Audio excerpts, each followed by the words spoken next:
Original post, March 17, 2024.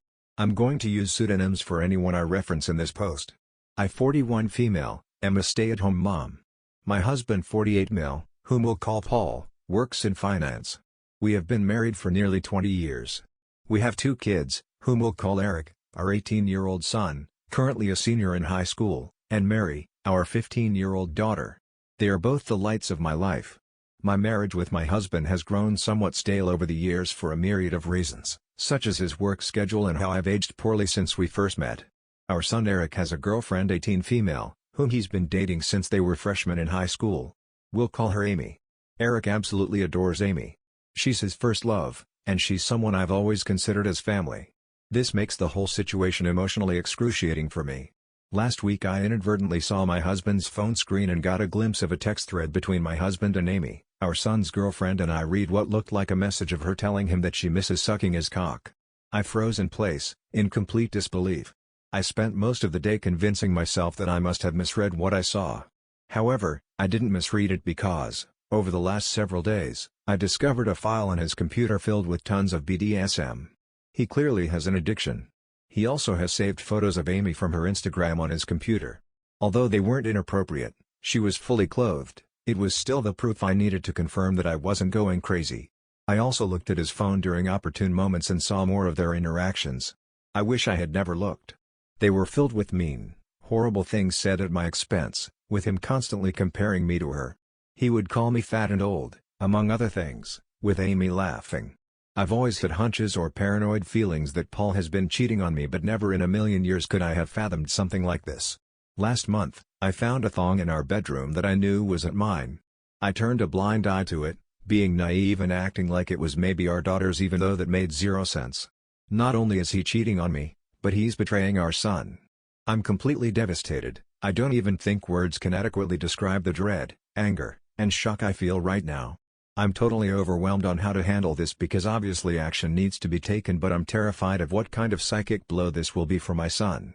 I have no idea how to even broach this completely fucked up topic with him. I wouldn't wish this predicament on my worst enemy.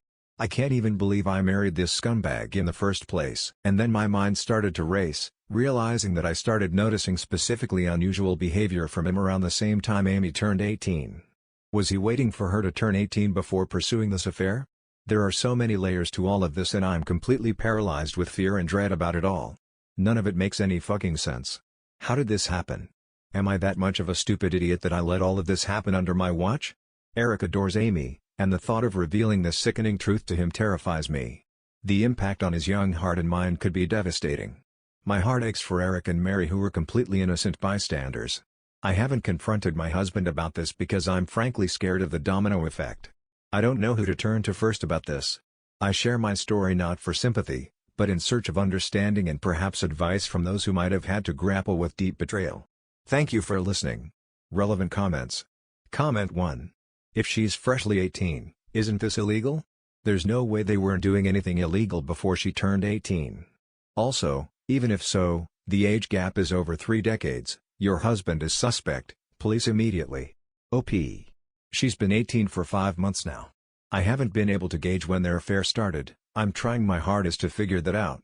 He deletes his texts every couple of weeks it seems like, so I haven't been able to pinpoint when this whole thing started. New post, March 22, 2024. I shared a situation a few days ago on another subreddit involving my husband, Paul, and our children, Eric and Mary.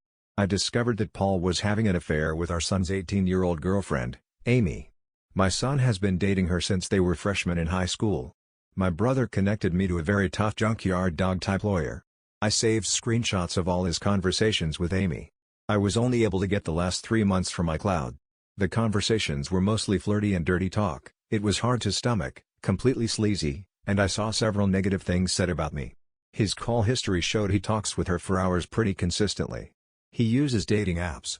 I took screenshots of his profiles and all of the active chats he has with his matches. It's very clear he uses a filter to seek out girls who are 18 to 22 or so. I copied all of his files from the computer. He goes on sex chat rooms and forums, and he spends a ton of money on OnlyFans. I rummaged through every possible hiding spot I could think of in the house. He had various toys, blindfolds, cuffs, lubricants, etc. He also had different outfits which looked kind of like a girl's Catholic school uniform and a French-maid type outfit too. I picked up Eric and Mary from school, and we all drove to my brother's. They were able to sense something was awry when I picked them up. I delicately told them the entire situation, and I broke down crying. Mary had the most anger, even more than Eric. I met with Amy's mother and told her everything. She confiscated Amy's phone and gave me the entire chat log. It only dated back 3 months ago, like on my husband's iCloud, almost as if they both deleted the messages at the same time. She told me Amy sobbed when confronted. Amy basically told her mother that she will never understand and that she and him are in love. I don't want to get into too many details with what else she was saying, but suffice to say, it's very easy to assume that my husband slowly and methodically became a sage-like figure in her life, making her feel she could rely on him, and he took advantage of the fact that she came from a broken home. Amy is also non-stop insistent that their friendship only became romantic recently, and before that, she said he was more of a friend and mentor. I confronted Paul over Zoom. The look on his face was scary. He became red and looked so sweaty, he had anger and panic in his eyes. His tone of voice was very defensive and frightening. He kept yelling the word context over and over again, and none of that happened. He was unable to speak without constant stutters and intensity. Nothing really made any sense to me.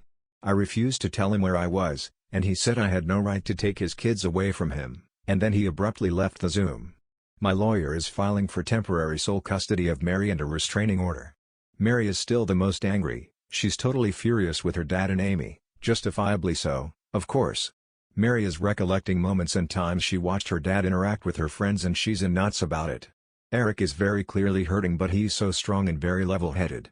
He wants to see a therapist. The maturity my kids are showing makes me proud. They don't deserve this at all. We made the authorities aware of everything. I plan on being completely unforgiving and ruthless in this divorce.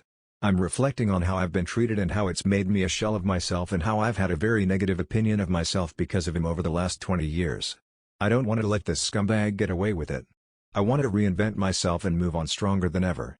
Relevant comments. Comment 1. How is your son holding up? What has developed between him and Amy? OP. He hasn't spoken to Amy yet since finding out the news, and I'm not sure if he ever will again. Comment 2. Have you confirmed if the thong you found was Amy's? The situation is fucked up. OP. I confirmed that it wasn't my daughter's.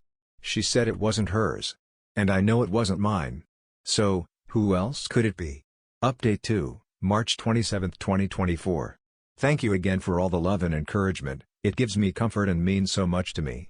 I've received many comments and messages accusing me of faking this story, which oddly also provides comfort because all of this feels unreal even to me. It validates my own feelings that there are people out there who can't even fathom this being true. I wish it were fake. I've been focusing on and worrying about how others are feeling over this, somewhat ignoring my own feelings, which I'm trying to change. I range from anger to numbness like a light switch. We're all safe and still at my brother's house. We're very careful, and his house is secured. Paul has tried to call my cell phone several times a day. I am refusing to interact with him, and I will have my lawyer handle all correspondence. He scares me, frankly. My brother has a very secure house with an alarm system and deadbolt locks.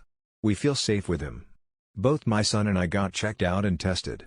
It appears so far that we're both clean based on the immediate rapid tests, but in the coming days, we'll know for certain when the lab results come in. I'm not overly concerned. Eric is scheduled to see a therapist early next week, which is very good and needed. He's not himself right now, he seems a bit shell-shocked, and I am concerned. He internalizes a lot, and it's hard to get a read on what's going on in his head. That being said, he's thoughtful and has been talking with me, asking me how I'm doing and everything. He's not interested in corresponding with his dad at all. Paul calls only my cell phone, and he hasn't tried to reach out to either Eric or Mary. I get the sense that Paul is extremely nervous. He's scared, and I think he deep down knows that if investigated thoroughly, he would be in big trouble. That's what my gut is telling me. I still think about the Zoom call with him, and the more I think about it, the more it looked like he was a man whose entire world was crashing down on him. The panic in his face was very apparent. I offered Mary for me to make an appointment with a therapist as well, but she doesn't want to see one yet. She said she's open to it eventually but wants time to herself. She's been asking her friends about her dad and if they experienced any creepiness from him. Her friends were open and honest with her, and apparently, they felt like he stared a lot and sensed his hovering presence whenever they were over. One of Mary's friends went so far as to say that she felt like he was checking her out a lot, like looking at her rear and complimenting the color of her yoga pants. At the time, no issue was brought up about it, but in light of everything that has been happening, it seems strange now. He would sit himself in different areas or vantage points to get a good view of her, she claimed. He also asked questions about what kind of friend group, or which clique they were in at school. He kept asking if they were popular girls. I'm completely embarrassed that they had this experience at our house. As for updates on Amy, which is the main reason why I wanted to write this update, I completely agree that she is also a victim. A lot of people have been emphasizing that, and I agree. I've done everything I could in my own power to indirectly get her opportunities to get help. Like I said, I told her mother, and she's been updating me on everything. Amy, unfortunately, is still living in her deluded reality, and I can only pray that she'll eventually come to her senses. She doesn't want to see any doctors or therapists at all and has been constantly trying to reach Paul because, again, she believes that they are in love. From what I've been told, she hasn't been able to get hold of him, and he's been avoiding communication with her completely. Amy blames me for that and believes I took away his devices and am very controlling. Any truth that her mother tries to convey to her is met with conspiracy theories and hostility. Amy looks at me as a villain and still sees Paul through rose-colored glasses. Her mother showed her screenshots of his dating app profiles and matches, and she refuses to believe it, saying I photoshopped it. According to her mom, Amy keeps saying things like everyone is just mad because she found herself a real man and that I'm jealous because she takes better care of him than I do. It's in line with some of the conversations I screenshot, where a lot of what Paul says is him complaining about things I don't do for him. Right now, she's insistent that she and Paul will be together in the long run. Ugh. He's honestly a slimeball. I can only hope that Amy comes to her senses, but me directly intervening doesn't feel like it would be productive at the moment, maybe eventually though. Relevant comments. Comment 1. I'm so sorry that this happened to you. Reading all the previous posts, I honestly get the vibe that your husband wasn't a very good one to begin with. Someday, when you're ready, you're going to find someone who thinks you're glorious as you age. Your son is also going to be okay. He's gotten a lesson on exactly how men shouldn't behave. A painful one, but in time, he's going to realize that Amy was groomed and abused. It sounds like she was vulnerable, and your ex took advantage of a child who was in a bad situation. Hopefully, once Amy has had some time to process just how messed up this was, she'll tell the police the whole story. I fully believe something was happening before she turned 18. OP. I believe stuff happened before she was 18 too. Comment 2. Do you think they kept their relationship secret for most of Eric and Amy's relationship? What a disgusting father and pig if that is true. OP. I'm not sure when things got actually physical or romantic, but I do think his grooming started as soon as she came into the picture when Eric started dating her freshman year. This mentor and a friend that Amy alluded to had to start right away, and the way she's acting now, being so indebted and believing every single thing he says, shows that his effect on her had to be over a long period of time. She only turned 18 like 5 months ago. Her behavior and infatuation for him seems so strong that it couldn't possibly be only 5 months of them being together. Story 2, my parents want to give my sister the earrings my grandma left for me. Original post, November 26, 2023. When I 27 female, was 20, I was in friends with benefits situation with a guy now 40 male. It was messy, we were on and off for almost 5 years. He was always clear he wasn't ready for a relationship, and I was always clear I was madly in love with him. Every time I got tired of the situation and wanted to leave somehow, he convinced me to stay, because love is free, we have so much time together. He wasn't ready to commit. I asked for advice from my sister 42 female, and she gave me some crappy advice like making him compromise, leave stuff at his place, and basically turn him into a boyfriend until it was too late for him to say no. I never managed to do that because I wanted him to love me as much as I loved him, not trap him. During the last night I spent at his place he said he wanted to try something more serious with me, talked about some dates he planned. Only to ghost me forever. It was hard. This was the first person I loved, and he treated me like crap. 6 months passed and my sister came home. We both lived with our parents, saying she wanted to introduce her brand new boyfriend. She had a ton of boyfriends but she said this was the one. It was a dinner only with my parents at our home, so I was excluded and expected to just go out or chill in my room. The day came and while they were dining, I ordered a pizza. I came downstairs only to find the guy I was with 6 months prior dining with my parents and sister. I was shocked but paid for my pizza and went to my room again to cry. After dinner was over, I confronted my sister in front of our parents and begged her to not be with him. To be loyal to me, her little sister. There was no way she didn't know who he was. I had showed her pictures of him, his social media, where he worked, and she even knew where he lived. They never met because he didn't want to meet my family and never introduced his. But she knew who he was, and she excluded me from that dinner because she knew. She said they met by chance after we stopped seeing each other. She knew how hard that rupture was, she knew how painful it was to not have even a closure. He just stopped replying, not even blocking me, just left me there wandering after 5 years. She knew that during those 6 months, I was still hurting. I know how it was my fault. I was too naive and thought that if I stayed long enough, he would be ready for the relationship I wanted and would learn to love me. Stupid, I know. She defended herself, saying it was a coincidence and chemistry was there. She loved him, and she wasn't going to lose the love of her life. This stuff only happens once in a lifetime. When I was in my early 20s, I would believe that. However, now I know that there are 8 billion people in this world. There's no one love of your life. You can find the love of your life multiple times if you look for it. My parents sided with her and said I should get over it since we never had a real relationship. 1.5 years had passed. I've been excluded from multiple family gatherings because he would be around, and my family thinks I will bring negative vibes since I'm still bitter about everything. I have no feelings for him, but I feel betrayed by my sisters and my parents. He is just POS in my eyes now. My sister is now 6 months pregnant. Due to her age, she has been extremely pampered by my parents. She still lives at home and is going to move with him maybe 2 months after the baby is born. Then they're going to marry. In my culture is normal that if a woman gives birth she moves back with her mom, so the mom will help with the baby for the first months. A week ago, my sister's friends had a surprise baby shower. I happened to be at home. I tried to talk to them. I don't know why, maybe because my sister and I were too close before and I'm sad we're no longer friends. But her friends acted like I wasn't there and only replied to me with yes, no, or silence, as if I was the one that created this mess. Or I was a home wrecker. Or I tried to seduce my sister's man. I was planning to move already, I was saving money. But after that I left immediately to a friend's house. I'm in the process of finding my own place. 2 days ago, I received a call from my parents asking me to have a talk.